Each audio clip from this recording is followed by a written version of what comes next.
How to hide photos or videos on Androids.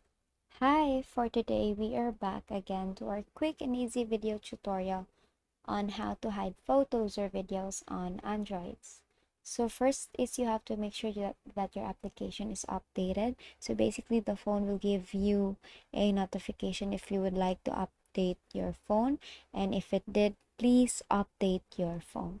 Now, to hide the photos or videos on your Androids, all you have to do is to go to your photos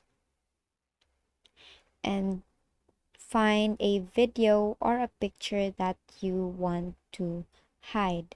So let's say you want to use this one, you want to hide this. So all you have to do is to click on this photo. Let's say you want to pick a lot of pictures and videos, so just long press this and just pick all the photos that you want to choose, and then click on set as private. Now it is successfully set as private.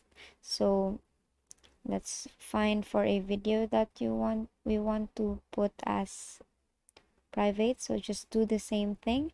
Now, if you will go to your photos again, we won't be able to see that video and that photo.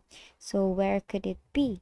Since we already set it as a private, let's go to settings. So scroll all the way down till you see the privacy.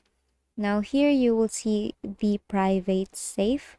You click on private safe and input your pin, and here you will see the photo and the video. Let's look for the video and the video that we have already hidden. So basically that is how you hide photos or videos on Androids. So that concludes this tutorial. I hope you find this useful, and if you did, please like the videos and subscribe to the YouTube channel, and please leave any questions you may have in the comment section, and have a great day.